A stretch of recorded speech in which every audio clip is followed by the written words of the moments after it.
And then there's Donald Trump, who had taken a 15-hour break from Twitter, reacting to his loss in Iowa. One tweet that had a lot of people puzzled, saying, "I don't believe I've been given any credit by the voters for self-funding my campaign, the only one, and I will keep doing, but not worth it."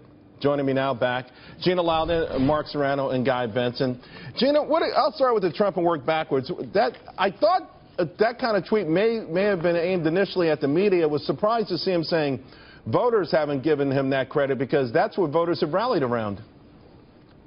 Well, I think, again, this is not him saying that the voters somehow aren't worth it. This is something that the more people talk about it, if I were working for Donald Trump, I would know that this is going to get him even more of a sympathy factor with his supporters, because they're going to feel like they're twisting his words. I think that you can take his tweet two ways, just like we can take so much of what Donald Trump has said from the beginning in two ways. And this has exactly been his edge in media and getting full-time media coverage from the very beginning.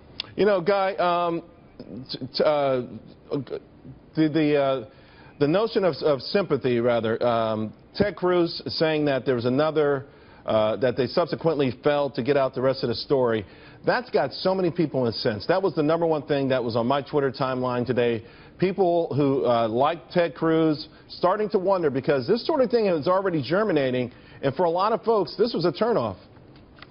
Yeah, well, Dr. Carson was upset about this. He thought that he was wronged by Cruz. We just played the clip. I guess Cruz is apologizing to Carson's campaign. Of course, the Carson people will say, well, too little, too late. Iowa was such an important state for us. The fact of the matter is, though, Carson was already in free fall in the state of Iowa. And the fact that his campaign put out this weird, confusing statement about where Carson was going, and then later their follow-up was, no, he's going back home to Florida to get clothes, that's a very weird kind of head-scratching thing to say. It is head-scratching, but what the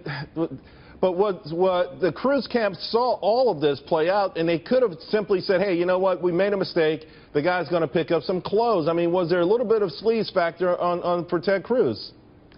I don't know if I'd call it sleaze factor. I think if one of your opponents, from whom you want to draw supporters, puts out a vague and confusing statement about going home to Florida after Iowa and taking some time off or a vacation or whatever reason, I don't know if it's political malpractice to sort of nudge your people out there to say, hey, you know, what's he doing? This is odd. Let's exploit it. I think that was a mistake by Carson. I understand why he's upset. I get why Cruz is apologizing, but that's probably cold comfort today to Ben Carson. You know, I looked at the cash level that Ben Carson's at right now, and it's not inconceivable a very poor showing in New Hampshire will have him sort of second-guessing this whole thing, Mark. Yeah.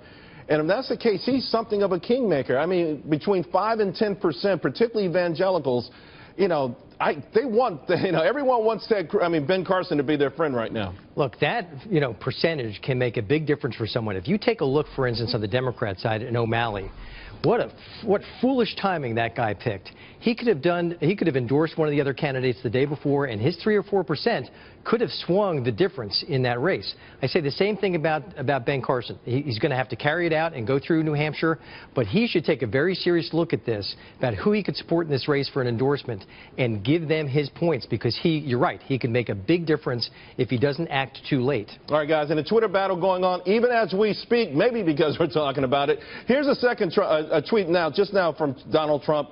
Because I was told I could not do well in Iowa, I spent very little time there. A fraction of Cruz and Rubio, came in a strong second. Great honor. That was earlier, but then Cruz just now responding by saying, I hardly think it was news that Donald Trump is insulting me. One would not expect my political opponents to be happy that we won Iowa yesterday.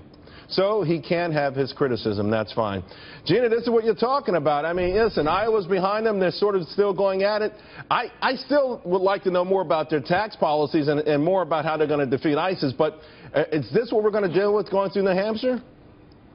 I hope not. I hope that conservatives can come to their senses, because I can assure you of one thing, and that, Charles, is that the establishment is smelling blood in the water. Their goal all along has been to divide and conquer, and I think that they think effectively they did a little bit of that last night. Let's hope that we can come to our senses and realize what's at stake here and start talking about the fact that Hillary had an embarrassing night last night. The DNC is imploding. The debt is at $19 trillion, tripled under this president almost. Those are our talking points, not swinging at each other. This is presidential politics.